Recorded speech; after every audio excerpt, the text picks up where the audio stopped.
It's a highly significant moment, this, really, if you think back to the absolutely excruciating consequences of this morning on September the 11th.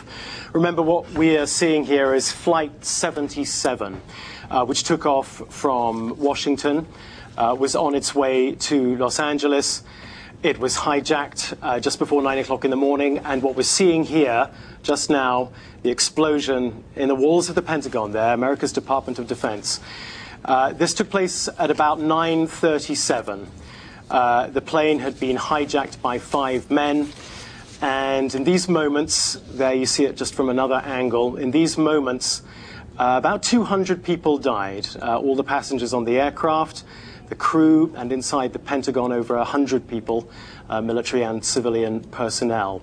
So Judicial Watch, the organization that obtained this moving video for the first time from the Pentagon, said that they wanted to do this to make the public record more complete. And there you see the first time that we have been able to view moving images of Flight 77 as it came in and hit the Pentagon there on the morning of September the 11th, 2001. Adam, it's interesting. This was, I guess, the third plane, if you can put it like that, the 937, as you say. We know that amongst the passengers on board this was the TV commentator, Barbara Olson, who actually called her husband twice from this. Certainly it will bring a lot of memories back of that day, and there must have been some difficult feelings, certainly for those involved, for the relatives of those involved. Did they have any say over whether this footage would be released? I'm not aware if the Pentagon consulted with them before it decided to release this footage. When this happens, it's a Freedom of Information Act request, it's called. You can essentially apply under the law to the Pentagon or to any other branch of government to have documents or footage released. And then it becomes a decision for a court, and a court ruled that this footage should be released.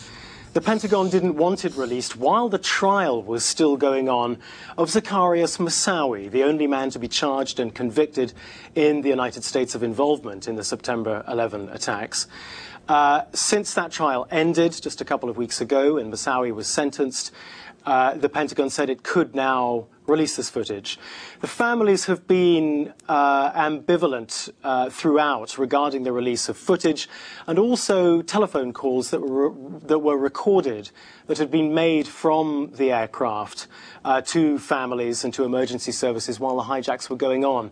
You'll recall we heard some of those being brought out as evidence during the trial of Zacarias Moussaoui, and it was intensely traumatic for the families. During those courtroom scenes, there were very, very emotional scenes while that happened, and I'm sure that these images today, this huge fireball coming out of the wall of the Pentagon will, of course, be reminding the families and all of America exactly the power of what took place that morning and just how much America changed in these moments that we're looking at.